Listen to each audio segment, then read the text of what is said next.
Hartlike goeiemôre, dit is Woensdagoggend, nee, wat se dag is hierdie? Dis petroldag. Maak seker jy kry jou petrol, my boetie en sussie. Ek sê dit altyd, nêrens in God se woord is daar niks van 'n krywan nie. Ons is nie in mekaar rond te stoot, ons gaan mekaar abba nie. Ons is hier om mekaar te lei deur God se woord. Raak ingeskakel by 'n selmeeting, by 'n biduur, kry jou petrol dat dit jou kan deurdra vir die res van die week tot wanneer ons Sondag weer in die huis van die Here is om weer gevul te word. Halleluja.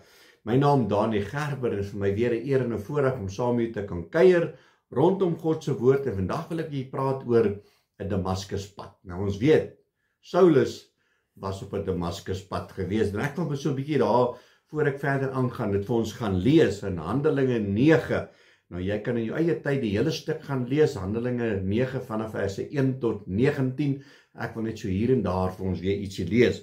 En as ons kyk daarso en hy sê hierso in verse 3, hy sê en toe hy op sy reis naby Damaskus kom, omstraal hom skielik 'n lig van die hemel af en hy val op die grond en hy hoor 'n stem wat vir hom sê, Saul, Saul, waarom vervolg jy my? En hy sê, wie is u, Here? En die Here antwoord hom, ek is Jesus wat jy vervolg. Dit is hard vir jou om teen die prikkels te skop. En terwyl hy bewe en verbaas was, sê hy, Here, wat wil u hê moet ek doen? En die Here antwoord hom, staan op en gaan na die stad en dit sal jou gesê word wat jy moet doen. En die manne wat saam met hom op die pad was, het sprakeloos gestaan, terwyl hulle wel die stem hoor, maar niemand sien nie. Toe staan Saulus van die grond af op, alhoewel sy oë oop was, het hy niemand gesien nie, en hulle het hom aan die hand gelei en in Damaskus ingebring. En 3 dae lank het hy niks gesien nie, niks geëet of gedrink nie. Het jy dit al beleef om te weet dat vir 3 dae maak jy jou oë toe, dis pikdonker voor jou, jy kan niks sien nie en jy moet vir 3 dae so loop. En Saulus hierso, wat hy in die begin as jy gaan kyk daarso in verse 1, hy sê, want Saulus was nog dreiging en het moord geblaas teen sy disippels. So met ander woorde, hy het die Christene gehaat met 'n passie. En hier het hy 'n ontmoeting met 'n lewende God en hy is blind vir 3 dae. Mens, het jy al blind geraak omdat jy hardkoppig was teen die Here en die Here jou geslat het met blindheid? En dit is wat hier met hierdie man gebeur het.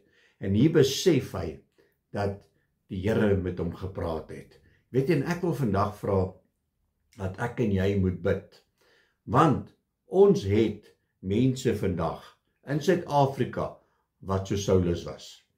Wat haat uitspraak, wat die Christene haat met 'n passie, wat die kinders van die Here vervolg in Suid-Afrika. Ek praat nie eens van ander lande waar dit al erger is nie, maar in Suid-Afrika, ons het nie eers die reg om die naam van die Here uit te roep soos jy wil nie, want dan het jy haatspraak en jy het nie menseregte nie en al hierdie snaakse goed, want jy moet al hierdie goeders wat nou verkeerd is, moet nou reg wees en jy moet dit reg praat en jy kan nie teen 'n ou praat nie. En kom ons sê dit sommer reguit, gays en lesbiene, jy mag nie meer iets sê daaroor nie, want die Here het hulle ook gemaak. Want die Here is ook lief vir hulle. Die Here is lief vir hulle, maar hy hou nie van hulle sonde nie. So ek wil vandag vra dat ek en jy sal intree en ons bid 'n Damaskuspad op ons regering. Ons bid 'n Damaskuspad op ons Ekurhuleni en op Eskom en op ons verkeersdepartement, die polisie, die hof. Ek meen, waar is ons regstelsel vandag? Is dit ooit regverdig? Julle wat al in die hof was vir iets of wat 'n saak teen jou was of jy 'n getuie was, dan kan jy sien dat die regstelsel is nie meer wat dit was nie. So kom ons bid as 'n volk en ons vra die Here om 'n Damaskuspad op al hierdie persone te bring, dat hierdie mense wat nou 'n Saulus is, kan verander word in 'n Paulus. Ons bid dat die Here ook sal kom en ons gesondheidsdepartemente sal aanraak. Kyk na ons hospitale, kyk bietjie na die passie wat die hospitaalpersoneel het teen mense wat in die hospitaal het. Dit is nie meer daar nie. So kom ons vra die Here om ons te lei en om te help laat hierdie mense 'n Damaskuspad gaan loop en laat hulle God sal vind, soos wat Saulus God gevind het. Laat hierdie mense God sal vind. En ons bid veral teen die kerk. Dit klink nou woes. Maar weet jy, baie kerke is sektes. Baie kerke begin valse lering verkondig aan mense.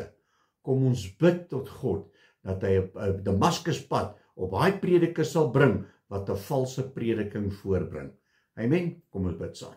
Halleluja, Abba Vader, Here, vandag kom ons met 'n opregtheid voor U, Here, en ons vra, Here, as ek 'n valse lering voorbring, Here, dat U 'n Damaskuspad op my pad sal bring.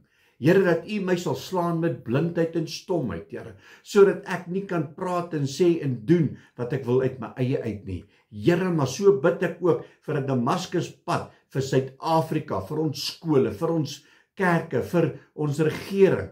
Here, dat U elke ene sal aanraak en Here, dat elkeen hulle knie sal buig, soos wat Saulus op die grond geval het en gesê, Here, wie is U en wat wil U hê moet ek doen? Here, kom en kom vernuwe ons, is my gebed in Jesus naam. Amen en amen. My liewe broer en sussie in Christus, gaan uit vandag en onthou, hierdie week wat voor lê, bid vir 'n Damaskuspad. Julle moet 'n geseënde Woensdag hê. God bless.